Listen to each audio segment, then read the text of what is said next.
बिस्मिल्लाहिर्रहमानिर्रहीम। अस्सलाम वालेकुम दोस्तों, आज के इस वीडियो में हम डिस्कस करेंगे कि फ़लस्तीन और इसराइल की लड़ाई का पस मंज़र क्या है, ये कब शुरू हुई और क्यों आए दिन यहाँ जंग होती रहती है और ये मसला हल क्यों नहीं हो रहा। दोस्तों, फ़लस्तीन की ज़मीन बहुत मुक़द्दस समझी जाती है। बहुत से पैगम्बरों की पैदाइश इसी सरज़मीन पर हुई, इसलिए ये ईसाई, यहूदी और मुसलमानों तीनों मज़ाहिब के लिए बहुत अहमियत की हामिल है। यहाँ पर मुसलमानों का क़िबला अव्वल है, जहाँ पर खाना काबा से पहले मुसलमान क़िबला रुख होकर अपनी नमाज अदा करते थे। यहाँ से ही हज़रत मोहम्मद सल्लल्लाहु अलैहि वसल्लम मेराज पर अल्लाह से मुलाकात के लिए गए थे। दोस्तों, 2000 साल कबल मसीह में यहूदी फ़लस्तीन में रहते थे, लेकिन रोमियो से जंग के बाद यहूदियों को वहाँ से निकलना पड़ा और वो पूरी दुनिया में फैल गए। पहले जंग अज़ीम में जर्मनी की शिकस्त के बाद जर्मनी को मुआशी मुश्किलात का सामना करना पड़ा। हिटलर समझता था कि यहूदी, जिनकी बड़ी तादाद उस वक्त जर्मनी में मौजूद थी, उनकी वजह से जर्मनी को ये दिन देखना पड़ रहे हैं।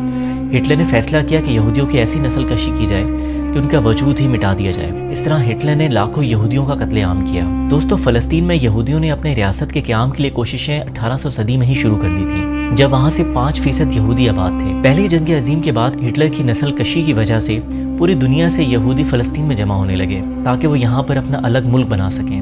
उनको इसकी कामयाबी दूसरे जंग अज़ीम के बाद मिली, जहाँ यूरोप अमेरिका ने इसराइली रियासत के क़याम में मदद दी और यूनाइटेड नेशन के अंडर इसराइल 1948 में वजूद में आया।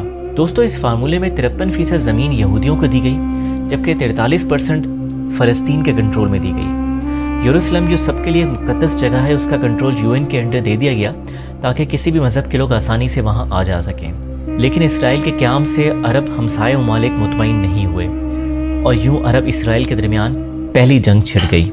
इस जंग में मुसलमानों के आपस में झगड़े और इसराइल की बैरूनी सपोर्ट के बाइस इसराइल ये जंग जीत जाता है और इस जंग के बाद इसराइल फ़लस्तीन के 78% हिस्से पर कब्ज़ा कर लेता है। जहाँ पर अरब ममालिक का कब्ज़ा होता है, वहाँ आर्जी बॉर्डर लाइन बना दी जाती है। इसमें गज़ा स्ट्रिप, वेस्ट बैंक और गोलान हाइट्स के इलाके शामिल हैं। यरूशलेम शहर का भी काफ़ी हिस्सा फ़लस्तीन के पास होता है, लेकिन ये जंग मुसलमान बुरी तरह हार जाते हैं। उसके बाद 1967 में अरब इसराइल के दरमियान दोबारा जंग हुई। इस जंग में भी यूरोप और अमेरिका की सपोर्ट की वजह से इसराइल ने जंग जीत ली और इसराइल ने मज़ीद इलाके अपने कब्ज़े में शामिल कर लिए, जिनमें यरूशलेम भी शामिल होता है, जो कि एक न्यूट्रल जगह थी, और फ़लस्तीन के इलाके मज़ीद कम हो गए। 1980 में इसराइल ने यरूशलेम को अपना कैपिटल अनाउंस कर दिया और लाखों फ़लस्तीनियों को वहाँ से निकाल दिया और उनके घर तबाह कर दिए और उनकी शनाख्त को भी छीन लिया गया। उसके बाद यहूदियों ने वहाँ पर अपनी आबादकारी शुरू कर दी। दोस्तों, आज फ़लस्तीन में जो गवर्नमेंट मौजूद है, उनके पास डिफेंस के लिए कोई असलहा मौजूद नहीं है। वहाँ सिर्फ एक तंजीम है जिसका नाम हमास है, जिसका असर गज़ा की पट्टी पर है।